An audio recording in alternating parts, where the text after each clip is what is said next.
अहिरवाडी रस्त्यावर असणाऱ्या देसाई प्लॉट येथे पूर्व वैमनस्यातून तिघांनी संगणमत करून दगडाने ठेचून गुन्हेगार संदेश उर्फ साहिल अशोक कदम याचा निर्घुण खून केलाय।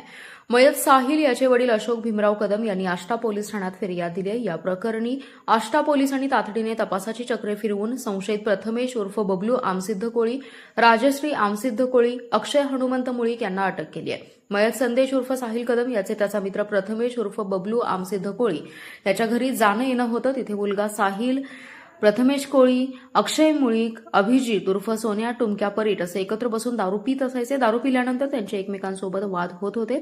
साहिल याला प्रथमेश कोळी याच्या घरी दारू पिताना मारहाण केली होती। साहिलला झालेल्या मारहाणीबाबत तक्रार देण्यासाठी तो पोलीस ठाण्याला गेल्यानंतर प्रथमेशची आई राजश्री हिने त्याला माझ्या मुलाविरुद्ध तक्रार केली तर मी तुझ्या विरुद्ध माझ्यावर जबरदस्ती केल्याची तक्रार देणार असा दम दिल्याने साहिल याने पोलीस ठाण्यात तक्रार दिलीच नाही।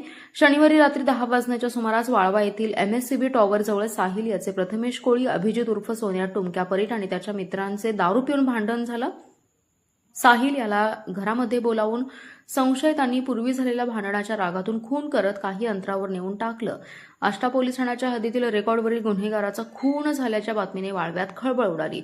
साहिल याच्या नावावरती आष्टा आणि भिलवडी पोलीस ठाण्यात गंभीर स्वरूपाचे गुन्हे दाखल आहेत। त्याला यापूर्वी 2 वर्षांसाठी 3 जिल्ह्यातून तडीपार करण्यात आलं होतं।